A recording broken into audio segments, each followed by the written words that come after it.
You just heard Out of the Body from Consuming Impulse by Pestilence. This is the Requiem Metal Podcast. I am Mark. And I am Jason. And it seems to be a thing of, I guess, our thing on this Requiem holiday is that we're accumulating guest stars as much as humanly possible. That's true. This is one of the first, actually the co-creator of the original Requiem fanzine, Mr. Chris Dick, who's been on the show probably about a year and a half ago. Actually, I think it was longer than that. Maybe 2 years ago. Yeah. 2 years, yeah. I think so. Yeah, for sure. Welcome, Chris. Thank you, guys. I don't know if star is probably the right term. Well, we like to be hyperbolic on the show. Yeah, if you want to bestow the star status upon me, I'll accept it for the brief period of time that I'm on the show. And Chris, you're currently also involved in the metal world a little bit. Sure, yeah. I'm currently a writer for Decibel magazine. That's probably my primary outlet at the moment, where I do the usual stuff, reviews, interviews. You do a lot of Hall of Fames, though. And I do a lot of Hall of Fames. Yeah, I just read your Rest in Peace the other day from Megadeth. Yeah, take no prisoners, take no shite. Take no shit. Shit. You can say shit. I can swear. This isn't FCC regulated. Yeah, no, let it fly. Fuck the FCC. Shit, fuck, damn, piss. Balls, come on. Yeah, Megadeth Hall of Fame. Yeah, that took about 2 years to put together and was Pain in the ass, eh? pain in the arse, both on the Mustaine side and also convincing Marty Friedman to participate, which Well, Death I'm Panda. not sure why he Death agreed to Panda's, you know, It's more lucrative, I Takes a think. lot of time. Yeah. You know, Sure. Death Panda. Sure. And well, speaking of some of what other, you do some other stuff for other magazines, do you not? Not so much anymore. Not so much anymore. Yeah, I mean, I haven't. I mean, Well, now that Maniacs is done, and Maniacs different things like that. folded, and then they re-emerged as a web entity, which I'm not terribly interested in. And then just Decibel at the moment, just because other things are a bit crazy at the moment. So Gotcha. just Decibel. Well, and I do you blog stuff, are I guess. actually, you used to do a lot of the stuff for the Deciblog, correct? Correct.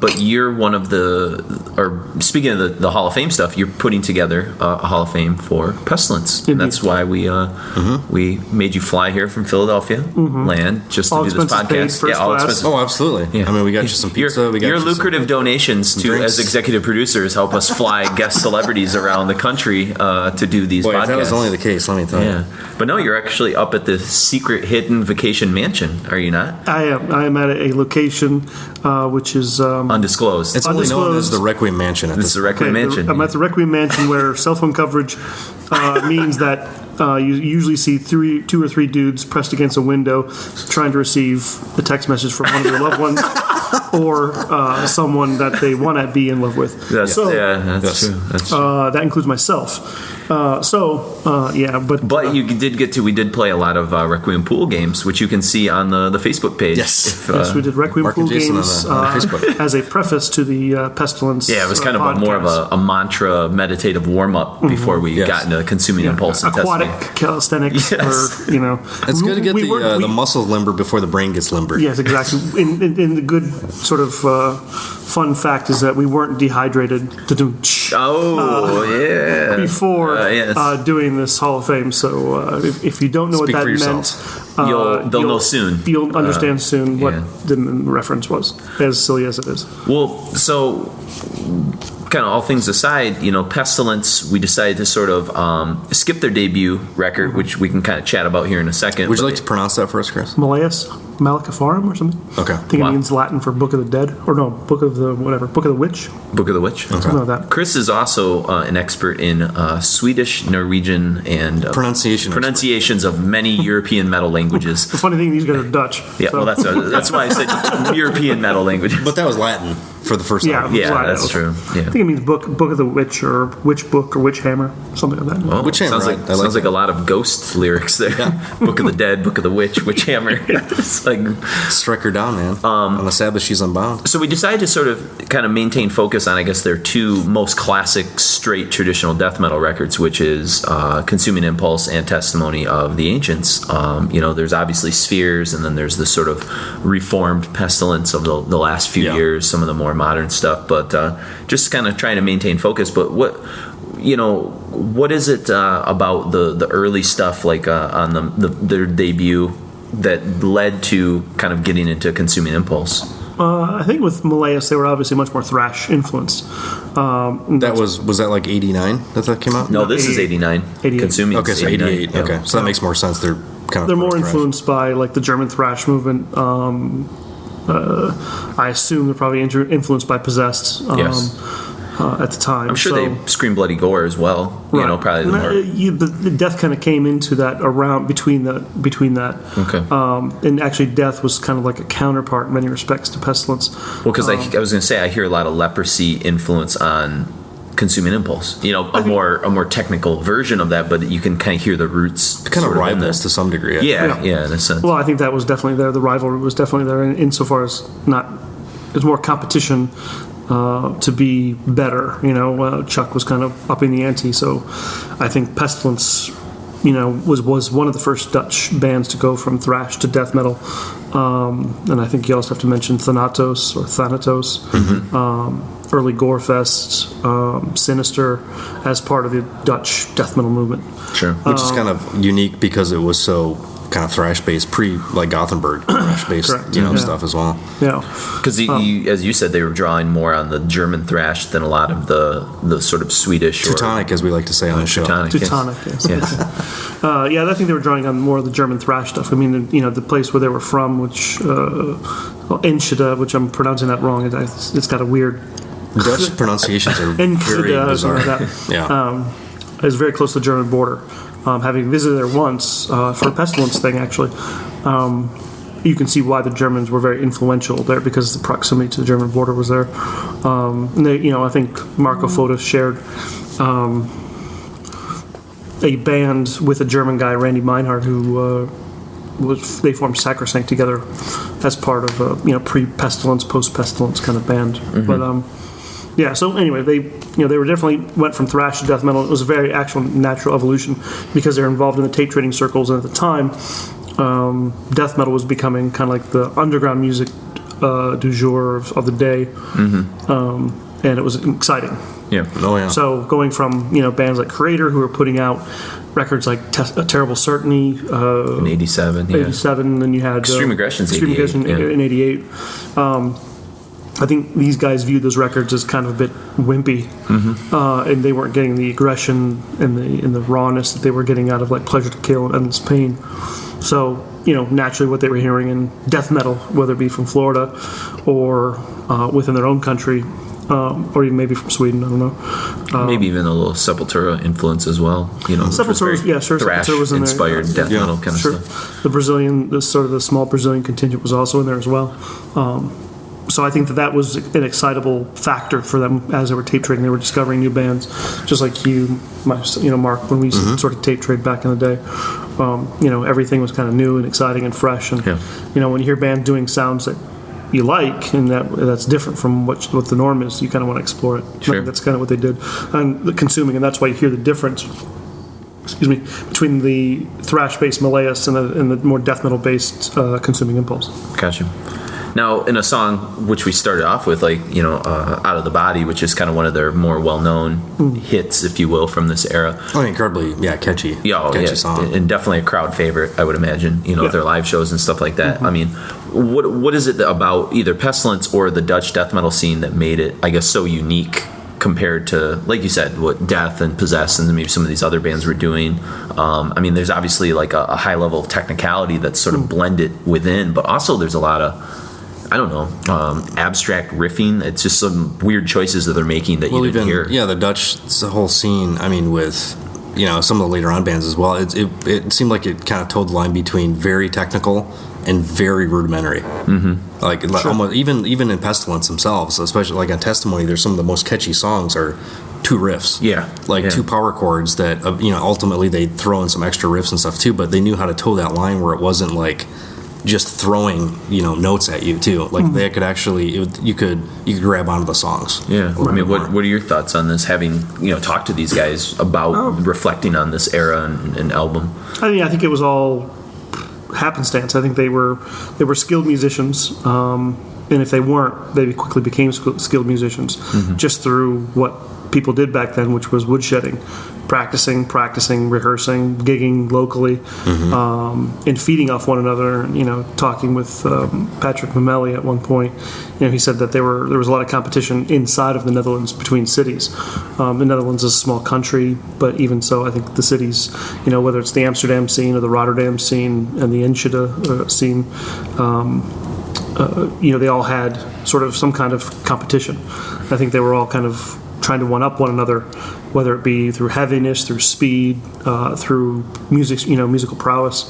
So I think it all kind of came naturally. I don't think it was, they were vibing on John Coltrane or anything. I think it was just, more of a natural competition. And of course, they're young guys and they had nothing but time to do this stuff. Well, especially with like the social system, to where I remember hearing interviews with Van Drunen back in the day where he would say, well, he'd have this basically like a social security type income coming through from the state, so he could just work on his music. Like you had, so he could be an artist and not have to worry about working at Burger King. And sure, I think a lot of European countries had that back in the day. Central, Western European countries had that back in the day, where you could just kind of live on the dole. I mean, you didn't have a very good existence. You kind of subsided on the most basic stuff. But then again, you weren't working at Taco Bell or whatever. To distract you from other things like creating music, practicing your instrument, and tape trading with other people. And I know we've dropped a couple names, but I guess we should probably go through and kind of spell out who Throw the lineup out. who the lineup is and who these guys sort of, because people have probably heard of, Van Dronen,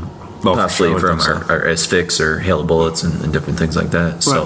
So you're the pronunciation king, so I'll let you take a stab at this. All right. Well, I think on vocals, obviously, you have Martin Van Drunen. I think he's kind of become the figurehead for a lot of this stuff just because he's the frontman. But Patrick Mameli, for all intents and purposes, was the creative heart of Pestilence. He wrote a lot of the music. He was the guy coming up the riffs. Lyrics as well. He didn't do lyrics. That was mostly with Uterwijk and Van Drunen and Marco. Oh, really? Yeah, Okay. He kind of let the other guys do the lyrics, and he wrote most of the music. But Patrick Mameli on guitar, Martin Van Drunen on vocals, Patrick Uterwijk on guitars, and Marco Fotis on drums, or Marco Fotis. I can't remember. Fotis sounds cooler. So Fotis, okay, we'll say Fotis. And this will be the lineup for consuming, but then as we'll talk about probably in the second talk set, we'll kind of talk about some of the changes that sort of took place in between these records and kind of what sort of went down. I mean, on consuming, you also had the lineup change of Randy, the guitarist Randy, moving, and then Patrick Uterwijk coming on. Gotcha. So, and was he just some wonderkin or some? He was from Amsterdam, I believe, Patrick Uterwijk, and he was from a death metal band from Amsterdam. Probably, I can't remember the name of it, to be honest. But he was certainly a guy that Mameli, who was an accomplished guitar player at the time, felt that he had what it took to could be kind of match skills and stuff like and, that. And from a driving perspective, imagine your band member being about, I think it's about an hour away, drive, and then with traffic, whatever the Dutch traffic is like. So it's, back then, of course, you're teenagers or early 20s, you probably don't have a vehicle. Riding the bus. So you ride the bus, you ride the train to get to places. So, obviously he was dedicated enough, and he's in the lineup That's today. how Carl Willits got into Bolt Thrower, because he had a car. Right. Sometimes that's just how it works. He had a car and great diction. Yes. Yes. Simple as that. I mean, I guess these guys always jumped out to me as like what Mark was talking about, like towing the line between like just great utter slabs of sort of brutality with some of the riffing and stuff like that. But then you hear things like some of the sort of odd technical solos and things that almost like we're predicting where the Florida scene was going to go with bands like Cynic and Atheist and what Death and Chuck were going to do, with Human. Asphyx almost seems like they became that more like grisly side. They of took the slabs of sound sort of side of Pestilence and took that tech vibe, all the noisy, ugly. And then Spheres, it was like the only technicality sort of aspects or something. But is that where's your perspective on the sound of Pestilence and some of the things that we're going to be hearing in songs like Dehydrated and Suspended Animation and some of their more well-known songs? I think that if you look at Suspended Animation, that little keyboard bit, and I think there's another one at the end of the record as well. That breakdown in Suspended Animation had to be unique for '89, right? Yeah, the breakdown probably was unique, but I think the keyboard thing. That's what I mean with the keyboard stuff. Was far more unique for the time, and I think that was just something they felt. Talking with them about the production of that record, it was done in the studio, and I think Harris Johns, the producer, played that little part. And I think they were just looking for something to add a little bit of depth to the music and add texture and stuff. Texture, especially to the lyric side of it. Suspended. If you listen to it and you hear that little keyboard bit, it kind of it almost sounds like a horror movie kind of thing. And I think that the subject matter of the lyrics probably refers to being cryogenically frozen. I think Martin Van Drunen had talked about that at some point. That's what the song was about. Dehydrated was about being in the desert, not having enough water. I mean, literally, they're really not really deep lyrics here. They're not very deep lyrics, and he laughs at them now. But I think that from their perspective, the lyrics were about real stuff rather than being about entrails ripped from a virgin's cunt or something of that nature. Yeah, but a classic. The holidays. But circling back to the actual music, I think that they were just looking for something different to explore. And of course, again, it comes with someone being a gifted guitar player like Patrick Mameli. I mean, I think that musicians who are traditionally sort of gifted on their own, who don't practice 18 hours a day and come up with stuff on their own, I think he just kind of was looking for something new sounds. Yeah. And I think that musicians like Patrick Mameli get bored with just the standard riffing in the standard pattern. So he was probably always searching for something new to add to Pestilence. And I think you hear that again in Out of the Body. The opening the opening riff in Out of the Body has that quality. There's parts in Dehydrated that are a bit more, you don't want to say progressive, but that are a bit different for the time. Sure. Yeah. Mixed in with with Dehydrated, which we'll hear. I mean, Dehydrated, like some of the opening kind of salvo.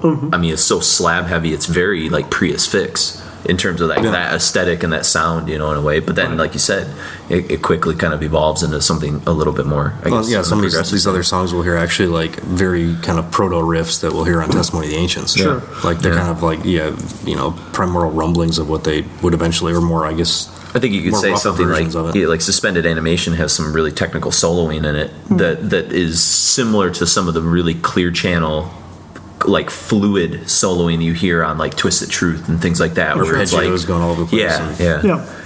Whereas then, like you talk about like a song like The Trauma, which like almost has these like bleak kind of darker tones to it, along with Van Drunen's probably his like sickest vocal performance on this record. Right at the opening, yeah. I mean, Nightmare Controlling My Life, Trauma, just like puking all over, and I mean, his vocal style is so unique. We should probably talk about that and some of the things you learned in talking to him, right? About how he had to change his between the style. first and second record there. Yeah, I mean, he changed the first and second record.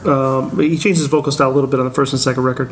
I mean, you hear what you hear on Consuming Impulse. That's sort of the signature Martin Van Drunen vocal style, that hoarse, sort of dinosaur-esque quality.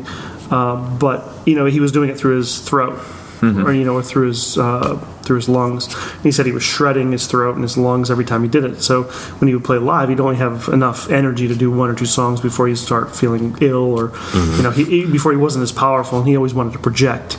Yeah. So I think on the first tour in the States, it was with, I believe it was Death and Carcass. And they were going through the tour. And pretty decent tour. Yeah. Especially for 1990. Yeah.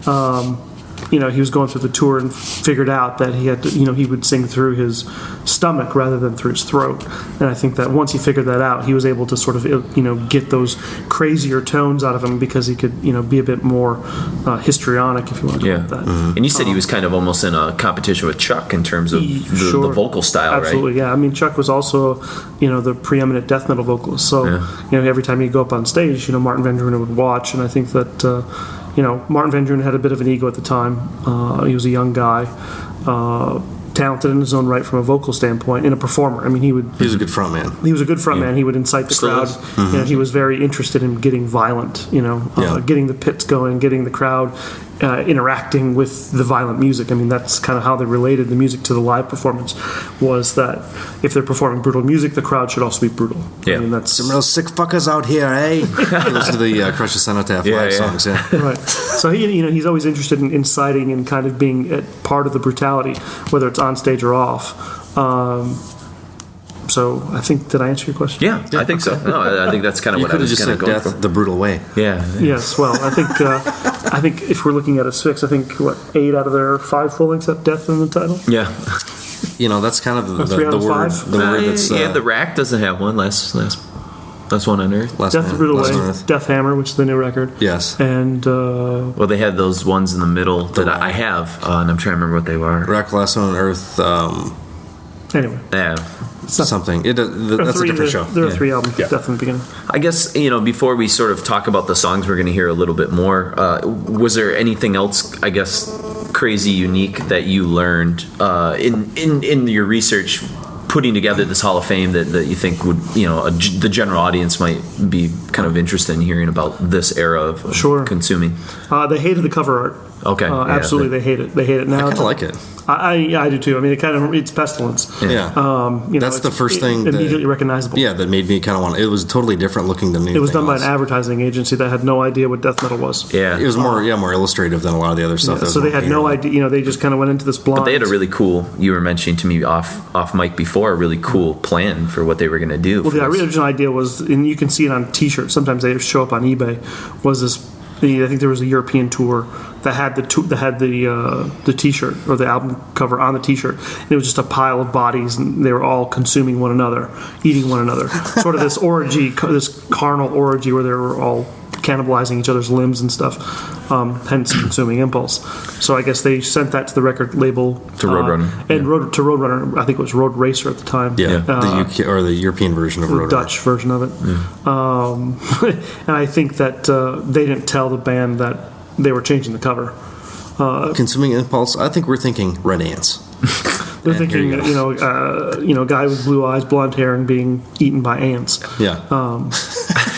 So I think when they got that record, when they got the sleeve or whatever, they were like, "What the hell is this? Yeah. Who is this guy? Why is there a green border around it?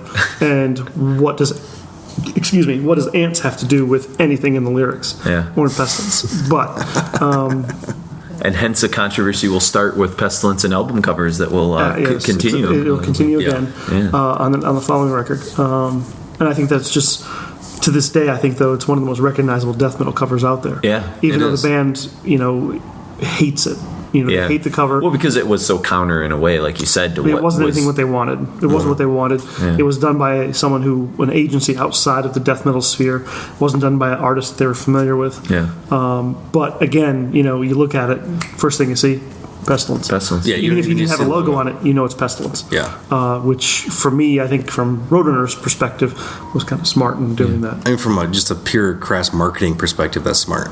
Yeah. You can think, 20 some years after the fact that it came out, you can just look because it could have been another. I don't want to say run of the mill, but it could have been just another run of the mill cliche kind of death metal cover that just sort of falls in line. And I think the reason why they're a little sore about it is not just because it was their idea was sort of replaced with something else. Also, I think at the time when they finally got the record and they had their dialogue with Road Racer, was Road Racer said, "Well, you can't have that on the shelves." Well, of course, Metal Blade then put out Cannibal Corpse, Eaten Back to Life, and Tomb of Muley with some of the Butcher to Birth was some of the most controversial album art ever, and ended up selling a gazillion copies. So, not a gazillion, but quite a few. Yeah. A lot for metal. Then being banned in Europe and banned in Germany, and of course, once something's banned, everyone wants to have it.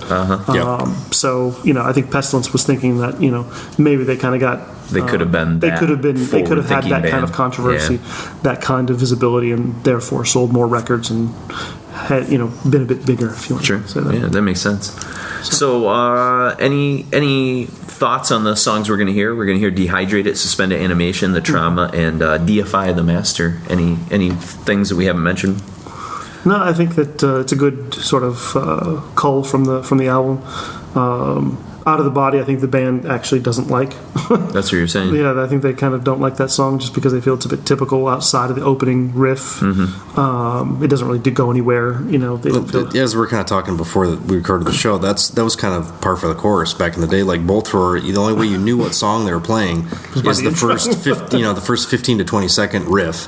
And then that was unique, and then it would just go into the straight ahead blast. Yeah. Which I just kind of come to expect that. That's people need to learn. That's what was happening at the time. Sure. Yeah, I think, you look at like Deify the Master, The Trauma. I think you mentioned The Trauma before.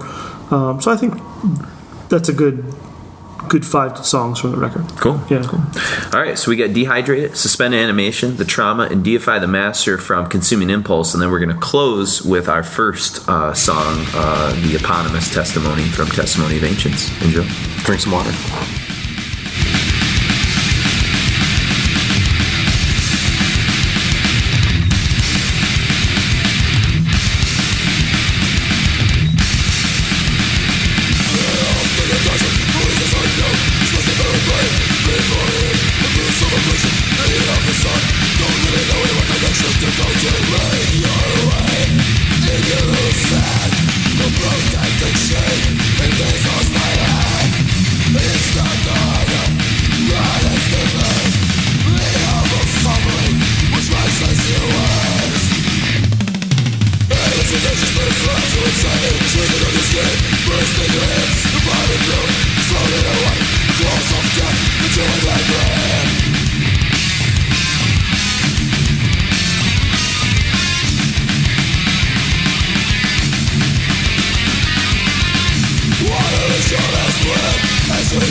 Cause in the race, I'm coming out of this pain. My own brain is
That was Testimony, Deify the Master, The Trauma, Suspended Animation, and we started with Dehydrated. Does Deify the Master, doesn't that just mean worship the Master? To some degree? Yeah, but I guess it I think it's depends. actually deify thy master. Thy master, yeah. So it's your master, not the master. Jeez, bad grammar on our part. That's what happens when you handwrite stuff. That's what happens when you have bad education. Yeah, Was defy the master, now it's deify. Well, yeah, the master, defy thy master. on some of the stuff, like on my iPod, it shows up as Defy the Master. That's because of Grace Notes, the Crack program place. that has no kind of Quality control? yes, Yeah, raped Pestilence. So has made me chuckle a lot for certain things. Yeah. So before we get into kind of testimony and testimony of the ancients, you said that you in talking with these guys, you learned quite a bit about where things start to get sour between specifically Mameli and Van Drunen, right?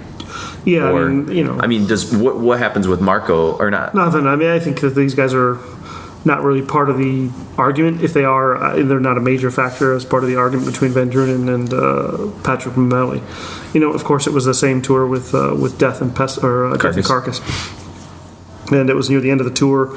And I believe Mameli had wanted to go down to Florida to see what Scott Burns' studio was like with Scott Burns' Morrisound. And I think Van Drunen wanted to go back to the Netherlands to, rest, relax, Drink and be merry. whatever. So I think, of course, their egos were clashing all throughout the tour. There's even videos on YouTube where you can kind of see a little bit of the tension between the two guys, because again, they're both kind of A-type personalities. They don't really want to back down, and of course, these A-types kind of have persisted throughout the years and arguments and discussions about. Van Drunen hating Mameli hating Van Drunen. They can't stand the sight of one another. I think that's long past, now. I think they would just water under the bridge, and if they ever get back and reform and do, Consuming Impulse tour, they may. They may not, but they may. I think, again, they're getting old. These are old arguments that they had when they were in their late teens or probably early 20s, maybe a little bit later, mid-20s, and just not relevant anymore. But anyway, that's really the change here, is that Van Drunen felt that, Pestilence was going a bit more, was losing some of the brutality, didn't want to go to Florida to record the record, didn't want to go down to Florida at the time at the end of the tour to go to the record. And I think one of the chief reasons was because they were funding the tour on their own.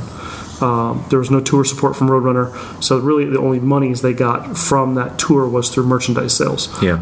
And they were doing quite well at one point on merchandise sales. But I think, when you start looking at the economies of touring or the economics of touring, if you don't sell enough, you can't really pay for gas to get to the next place.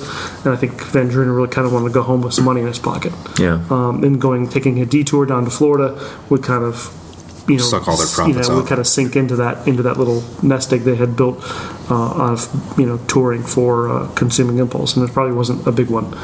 So did this escalate into an incident? Did Mameli go to Florida? No, he did not. And so none of the band went to Florida. They all flew home, and then I think the rest of the guys went down to Florida. Oh, okay. And I think Mameli flew home, and I think that's when Mameli and Utrovike and Photos came back from Florida. I think that's kind of when there was some kind of discussion started happening. The discussion happened where Van Drunen ended up being out of the band, and of course shortly thereafter he ended up in Asphyx, fronting Asphyx.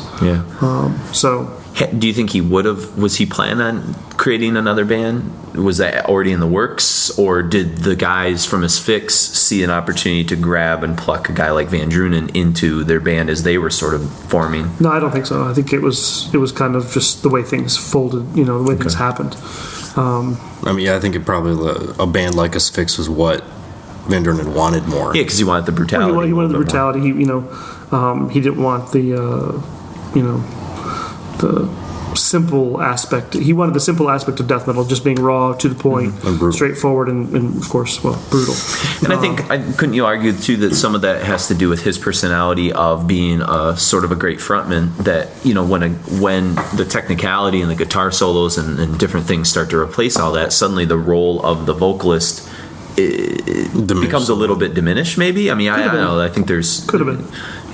But I mean, obviously, if you just disagree on direction of music in general, it's going to be pretty tough to want to. Age-old, personal differences, quote unquote. Because I think Mameli's a strong personality. Certain Van Drunen's a strong personality. Absolutely. And I mean, people call Mameli an asshole. People call Van Drunen an asshole. They call each other assholes. It really just. Which one is the asshole? I ask you. I mean, I think I've interviewed both those guys, and I could say that they're both strong-willed, opinionated people.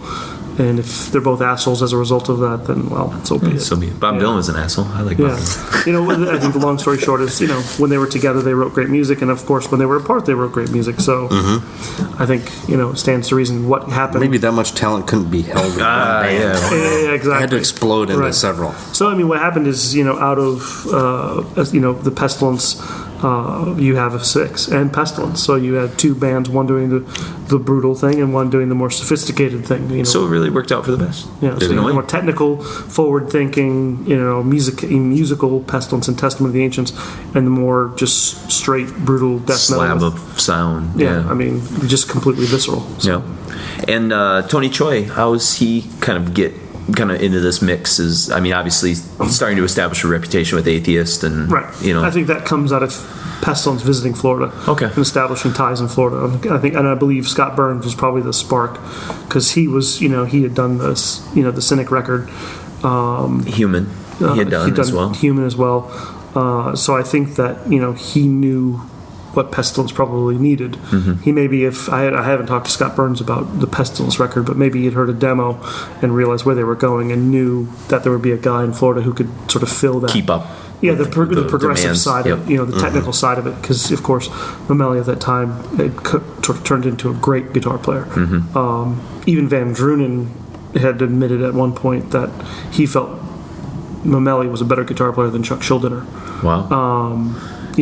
Technically speaking, he was a better guitar player. Chuck may have had a little bit more feel, but from an artistry standpoint, or from a creative standpoint, Mameli was. He felt Mameli was the better of the two. And I think you can hear that, that technicality, like in the solo of like A Twisted Truth, where it just the notes are very flourishing and clean, and just whereas Chuck, like you said, when he would play solos, you're right, there's probably a little bit more feeling in them, not as technical, at least at this point. Maybe Chuck will get there by the late 90s. Graduated to that later, but yeah, I think it's probably a fair statement to say that he was a little bit ahead of the curve. Sure. Because that's where I was going to go, but you kind of already brought it up, is how much influence visiting Florida had on the design of where Mameli was going to sort of take the music, with an album that obviously sits next to Unquestionable Presence, obviously sits next to Cynic Focus, and obviously sits next to Death Human, right? I mean, Nocturnus is a little bit in there with some of the use of kind of keyboards and different things. Sure, Nocturnus was probably in there doing something different for the time. I mean, Morbid Angel certainly was fairly progressive and technical. Yeah, they were always sort of flooring people with their weird riffs and whatnot. Sure. But I think that, Florida, the bands from Florida probably had some impact on Mameli thinking about how he approached songs. But I think you can really hear, in Consuming Impulse, he kind of had a unique strain as well. Sure, yeah. You can hear a little bit of death in Consuming Impulse. Yeah. And you kind of can hear it a little bit in Testimony. But I think ultimately there was something unique about it. It was clear, it was sharp, it was riff. It had a very riff-based quality to it. It was also technical and melodic and all the weird, all the things that people look for in death metal now. To be frank. Yeah. You had Choi doing some, amazing chops, buried. And he was a hired gun. He came into the project, I'm sure, as a hired gun. And I'm sure Mameli wanted him to join the band as a full-time band member. And, of course, Tony was probably more interested in being in Florida than in Enschede. Well, I mean, that was a kind of bass playing that we really hadn't seen a lot yet in No. extreme metal of any kind. No, outside of what DiGiorgio was doing. DiGiorgio or, was kind of the start. Was kind of the start of that. I mean, progressive. Roger Patterson a little bit. Patterson from Atheist with was a Atheist great before he bass died. player. Yeah. Tony Choi. Patterson was way. He wasn't as academic. No, I don't think he was more feel. by feel, Yeah, but for still sure. technical. For But The sure. Cliff Burton kind of Yeah. quality. Yeah. So I mean, I guess what are the qualities of this record in hindsight? Because is this the first Pestilence you guys hear, or had you heard Consuming Impulse when you guys I'd discovered heard a this? couple tracks off Consuming, not the whole record, but I don't remember hearing Consuming at all. Not even through tape trading. I mean, because you have to remember at the time, I think we were young, early teens, didn't have a job, so import records were very expensive, especially on CD. So This is Consuming was a hard CD to get a hold of until really the late '90s when you started to see kind of terribly hard difficult copies. to find. but it just It was I expensive. feel like it fell out of print for maybe a little Yeah, while probably when we did, were yeah. first at the record store or That could something. be. But yeah. But yeah, back then you had to be really certain. There wasn't a whole lot of just, oh, this cover's awesome. I'm going to spend $28 or whatever it cost back in the day Sure. to get the CD. So this being your first impression, I mean, where did this outband and album kind of fit for you guys? Because I mean, this is the first Pestilence I hear, but I don't hear it probably till '95 or something. When I pick it up, use it, the record store. I think we were all. I think we were all pretty floored by it. Yeah. It was it was part of that movement of death metal, whether Florida or Europe or whatever. That things started to develop. I mean, bands started to become a bit more mature in their songwriting. As a cliche as that sounds, it's just kind of the truth of it. As you get older, you do things better. Well, between like necroticism, this, and human, and Sure. things that were starting to like, wow, this Carcass is was doing something yeah. different. Death was doing things different. Morbid Angel certainly was becoming a lot more commanding. You look to the Swedish scene. Entombed had matured into just Clandestine, Clandestine and Wolverine Blues. So things were starting to mature, and of course you started had the very beginnings of black metal. Things were changing, I guess, and bands like Pestilence didn't want to be like just a death metal band. They wanted to grow, and I think again it comes down to musicians and what they want out of their instrument and what they want out of their art. And I'm sure Mameli didn't want to redo Consuming Impulse over again. Yeah. Did this get a lot of positive press and I mean, was it a pretty big record when it came out? Any ideas? Press really didn't exist outside of fanzines Right. at And you that had point. So, I think you had Kerrang and you had the UK import magazines, which were expensive as hell. which I personally never really got very often Yeah, you because had they to were so just flip through expensive. them at a record store. Yeah. So, from a press standpoint, it's tough. I mean, we just had mostly fanzines. Sure. That we either buy or trade for our own fanzine. I mean, within the circles that we kind of ran in, it was a pretty big record. Sure. Yeah, people liked it because, again, it was kind of like, almost like a thrash record, but because in its qualities, it had like Certain amount of accessibility to it. I think. accessibility. It was approachable. It wasn't just like a bunch of noise. Yeah. Production was clean. Certain very musical. You play it for people and they couldn't dismiss So it. if somebody, was like, a Sepultura fan, you could throw this at them. It wouldn't be like, throwing Exactly, something right. incredibly brutal. That Yeah, if they were into absorb. if they were into a Rise or if they were into Chaos AD, this really wasn't that far of a step for them to get into. Of course, the lyrics tend to be a bit more occult based and looking at weird H.P. Lovecraft type stuff. But And now we have Mameli on vocals too, right? Mameli, instead of getting a frontman, which I think at the time they considered, he ended up just taking the vocals himself. It does a pretty nice job with the kind of his raspy sort of style. Sure. He has his own unique qualities. He has almost and I hate to say it, like the way he like opens up singing on the song, like Twisted Truth, has like a rhythmic, almost like hip hop kind of quality to it, Well, that's it sort of has that the way that almost an obituary tardy type thing. obituary kind of Right. thing, Yeah, I going can on. totally I see think that. it's probably down to the lyrical cadence. Of course, he wanted to be catchy. He wanted to write songs that were catchy. And I think, you heard later on his interest in other music, rap music, hip hop music, and that C-187 project he put together pre-Reformed Pestilence. Yeah, that was interesting. Interesting to get That's a polite way to say. polite way to say it's crap. Yeah. Sorry. No, yeah, it's crap. Sometimes we have misdirections. It just happens. Yeah, I mean, if you make a mistake or you At least he didn't do it on a Pestilence record. Have a sense of humor about it. Yeah, exactly. You got out of his system doing something else. he got the hip hop out of his system before he reformed Pestilence for Resurrection Macabre. Yeah. But anyway, you can kind of hear that he's exploring different music types, and that could be whether it be hip hop or it could be fusion, which would come later for Spheres. So we've got Secrecies of Horror. One of the, I guess, probably 6 or 7 of these little linking. I don't know. Prologues, epilogue, kind of different things. Bitterness, which is about 30 seconds. It sort of introduces Twisted Truth, the aforementioned. And then we've got Prophetic Revelations and then Land of Tears. And we can maybe chat if there's any specific thoughts about any of those songs when we come back before we sort of finish off with Testimony of the Ancients.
chosen to live by and brought you your mortality. A reason to die, no remission of sins committed when you were fighting to die.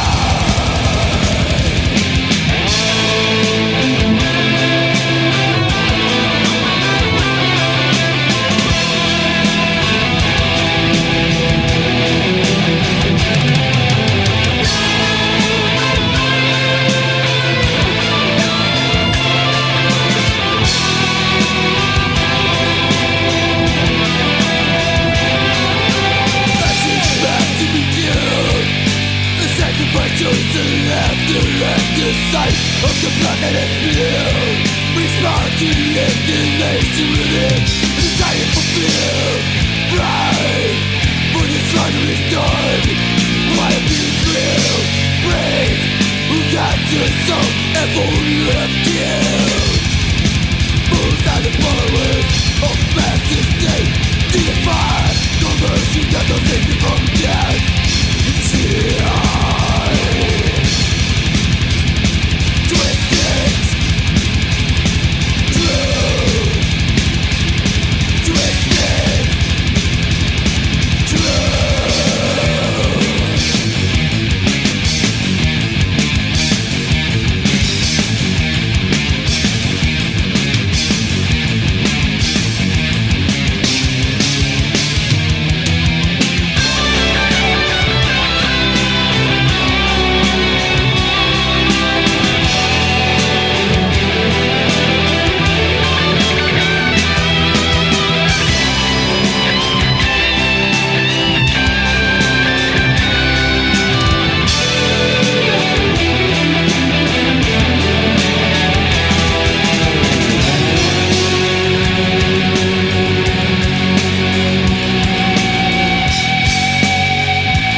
alive.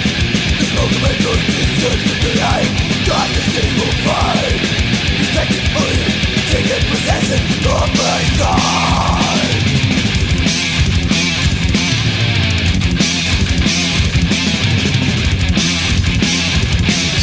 Violence can't be fought. Violence dreams and souls will be taken. They turn into light. Watch the falling, the again calling.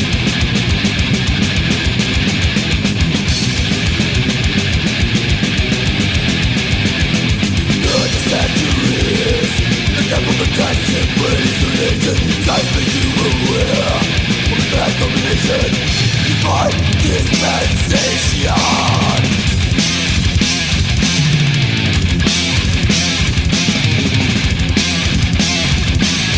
Final can't be born.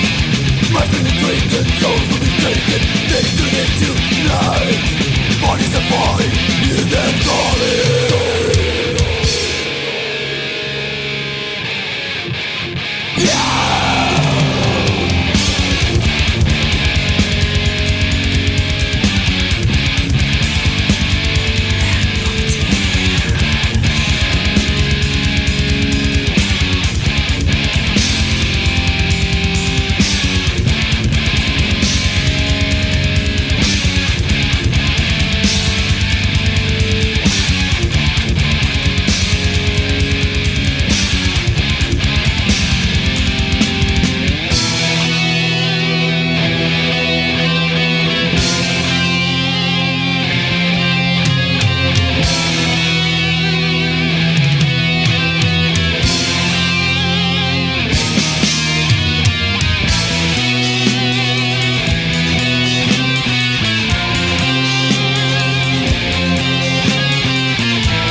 Land of Tears, Prophetic Revelations, Twisted Truth, Bitterness, and we started things with Secrecies of Horror. So what?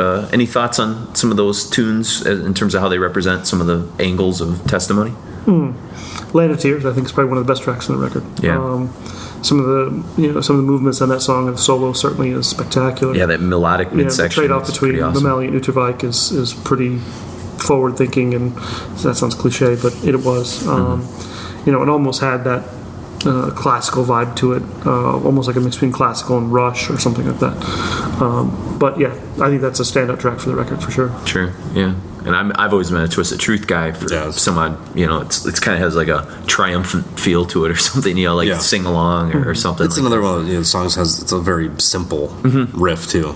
but yet that midsection, the flourishing solos and things like that, Sure. it just shows you like, hey, and when we it's want got to, a we can great- turn this on, you know? Yeah, a great kind of dichotomy between those two things. But Yeah. And Secrecy Horror, just a great way to open things up, you know. I mean, Yeah. in a way, it's kind of an epic announcing of what the record's sort of going to be about and all the kind of different elements that Sure, and I you're think gonna hear. I think the lyrics are done by Marco Fotis, I believe. And again, you More have the occult, occultish. more occult based, more supernatural based, which of course reflects in the cover, which I think also blends very well with the music. Sure. And speaking of the cover, Yeah, the cover that you see on Testimony of the Ancients was actually commissioned for Sepultura Arise. So the story goes, in fact, the story is confirmed by Roadrunner, that they commissioned that cover for Sepultura Arise. It was rejected for one reason or another. Then Roadrunner then commissioned Michael Whelan to do the Arise cover. It was a commission. They told him exactly what they wanted, whereas Beneath the Remains was a remaining piece that they picked for Sepultura. And then, of course, what happened was they had this Dan Seagrave painting for Testimony of the Ancients. They just used that for Pestilence, Testimony of the Ancients. And of course, I believe the band likes the cover. I think that they're kind of more indifferent to that than they are, say, the Consuming Impulse. Yeah. Where they actually had a hand in it. But that's kind of the story there, is that cover that you see for Consuming Impulse. Put that on the cover for or you mean Arise. Testimony of Ancients? Testimony of the Ancients. Put that Testimony of the Ancients cover, the Dan Seagrave cover, on the Sepultura Rise cover, and see what you think about the record then. You'd probably look at it from a whole different vantage point, because that thing coming out of the middle, that little, interdimensional orb, whatever it is, coming out of the middle of that little hole, Arise. well, that orb kind of becomes their it's like symbol. their symbol for It's like spears and things like that. They're like Megadeth dude or Eddie or whatever. The Rattlehead or whatever the fuck his Vic name is. Rattlehead. Vic Rattlehead. Rattlehead, Or yeah. Charlie from Overkill. Yeah, that's funny. Yeah. So, that's the story about the cover. The cover was Testimony was originally meant for Sepultura, and Pestilence kind of inherited the cast-off. Yeah. Okay. Yeah, interesting. Although I like that cover a lot. Yeah, it's a cool cover. But I would agree that it would not work with. Sepultura. in Sepultura hindsight, Rise. no. Yeah. No. But I mean, just we have our preconceptions. I was going to say, we're still pretty- stamped with that for we're 20, stamped with that 20 plus with that years. Lobster Claw Castle, whatever it is. Lobster Claw Castle. It's interesting. It's like a seafood buffet that kind of went bad. Yeah. It's like Lovecraftian seafood. What's like Lovecraftian? What's the South African movie? District 9. Yeah. It's kind of like a mix of some of that sort of stuff. There you go. So that's the interesting part of the cover. Any thoughts on closing number, Presence of the Dead, which we're going to sort of close out on here? Probably one of the catchiest songs on the record. Yeah, by sure. far. It's some cool experimental Cool kind of experimental things. stuff. A lot of interplay between the guitar players and the drummer, and of course Tony Choi on the bass. Not a think a good vocal hook. Yeah. As well. There's a lot of good vocal melodies that don't really, I think, are kind of under the radar a little bit. People don't necessarily, but if you took them out of the music, it might be a little bit It's lacking. catchy for sure. Yeah. I think he was looking for that. He was looking to hook people. Yeah, and it works. Was Mameli responsible for the kind of vocal phrasing and stuff, or is that Fotis Sure. as well? No, I Okay. think it's Mameli. Yeah, Fotis just provided the lyrics. Okay. Gotcha. Well, we hope you've enjoyed your endeavor into the sort of brief early history of Testimony of the Ancients. I was going to say Pestilence. Yeah, welcome to the Testament show. Oh wait, we did that like 100 and some odd episodes ago. But Keep those red ants off your face and yeah. But Chris, we appreciate you stopping by, Thank flying you for out here inviting me to do. the Requiem Mansion. of course. We're currently overlooking a very windswept lake. A grim and frostbitten kingdom. Grim I would and say. Frostbitten It's Kingdoms. a grim and frostbitten kingdom out there. The wind is whipping. It's dark. It's. I think it's time to jump in the pool. Or the fire. In the whichever. fire, yeah. Jump in. I think let's do both. Yes, the fiery pool. Let's set the pool on fire. We could do that. Let's get some flames going. Then But we would witness the presence of the dead. yeah, so we would. And we wouldn't be dehydrated. Sorry, I had to. That was great. Thank you again, Chris. We appreciate you sort of stopping by. Let us know what you thought at requiempodcast@gmail.com, or check us out on Facebook, Mark and Jason, or the website, requiempodcast.com. Or give us a star rating on iTunes. That's how most people find us. And when they see 5 stars and lots of perfect ratings, they like us already. And maybe you were so impressed with our guest star and all the wonderful information that he was able to convey that you will feel compelled to want to maybe executive produce a show for the podcast, which always helps us out. So for Pestilence, not Testament, Pestilence is Testimony of the Ancients and Presence of the Dead. I'm Jason. I'm Chris. And I'm Merc!